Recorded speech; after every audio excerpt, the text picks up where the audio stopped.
Alright, finally an update on the RV park. That's the water building. It's got inside is the water tank and a chlorine injector. We will be treating all the water that goes down there. There's our septics. There's our bus. We parked in a spot. Everything's working. Septic's working. Water's working. We still got to get the laundry room and bathrooms put up, but they're going to be just like this building right here, only bigger, of course. Right now what we're doing is doing our initial filling up of the chlorine tank, which is right here. It's a 35-gallon tank. Fill it up with the chlorine bleach. The way we figure it, this 35 gallons should last us 6 months, depending on water usage. But up there you can see that's the water tank, and that's the chlorine pump,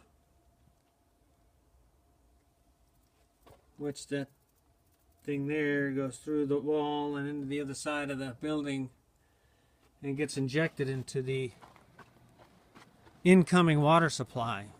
So everything going into the tank is going to be chlorinated.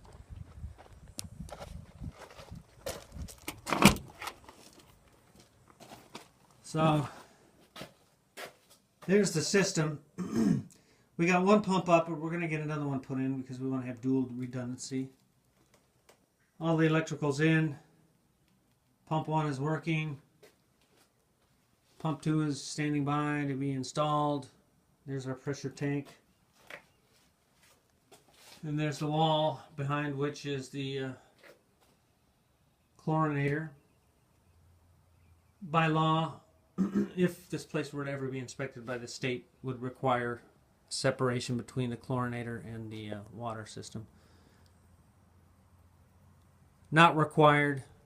There's actually only 2 people in the whole state that inspect that stuff, so chances are we would never be inspected, but just in case we are, we're compliant.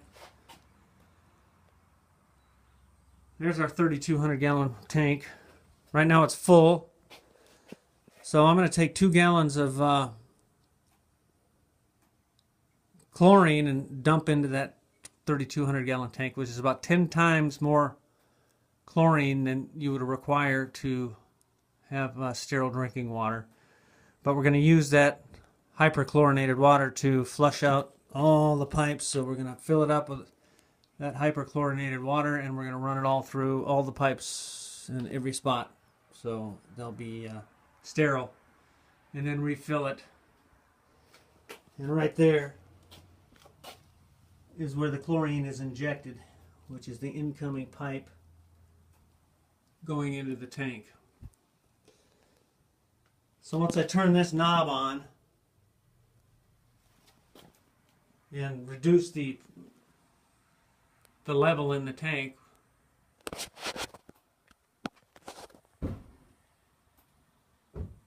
it will start to refill, and when it refills, it'll refill with that, with the chlorine in it, so